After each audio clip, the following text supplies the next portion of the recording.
Scholarship can touch people in many different ways. Writing books, writing articles, it's one way. But also teaching is very important, that I've known all along. But I think the more recent revelation or realizations is that talking to the community, reaching out to them, speaking, whether or not engaging in public events on campus or off campus, people are interested in what scholars, professors have to say. My name is Shin, and I'm an associate professor of history and Asian studies at UBC. I'm also the convener of the newly established Hong Kong Studies Initiative at UBC as well. What I work on, I think more generally, I'm interested in culture, I'm interested in identity, I'm interested in one's sense of the past. My first book was on a southwestern borderland in Ming Dynasty China.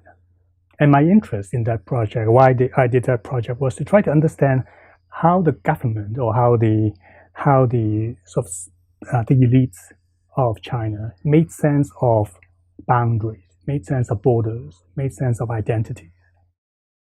I'm very mindful to convey two things really to my students. One is how to be a historian, which is very tricky because our understanding, or at least students' understanding of history, is learning a bunch of facts, which is actually not true. And so I'm trying to convey to them that how to learn to think like a historian, how to understand that history is really a conversation with the past, and how do you reconstruct a story about the past. And to them, it's new, and it takes a bit of time for them to get used to the idea that the past is not static.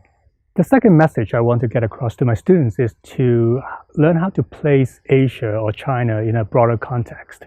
China, of course, is interesting and important, but it's not a world unto itself. It has to be understood in a global context.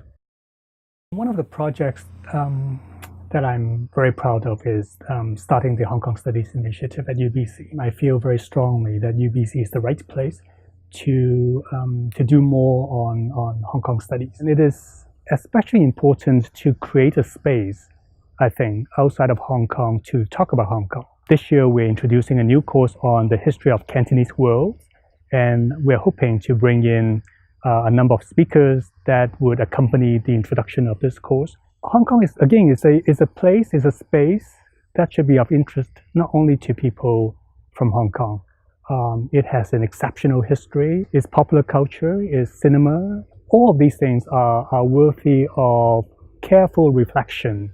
I'm also thinking about writing a book on Hong Kong and how to tell the story of Hong Kong outside of the general sort of normal story of, again, East meets West, that kind of narrative, but to tell a story of Hong Kong perhaps from a more sort of complicated perspective, both local and global. And that's something that I'm interested in. And I'm working on a book on a Song Dynasty general, UFA.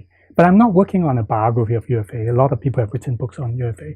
I'm interested in the afterlives of UFA. After he passed away in the 12th century, what people made of him. Because UFA has been known as a sort of the quintessential Chinese hero for all his accomplishments. But the story of UFA is much more interesting than that. It has to do with how people in later periods reconstructed the story of UFA, and in so doing, put him in a broader context of Chineseness and Chinese identities. What change would I like my work to make in the world?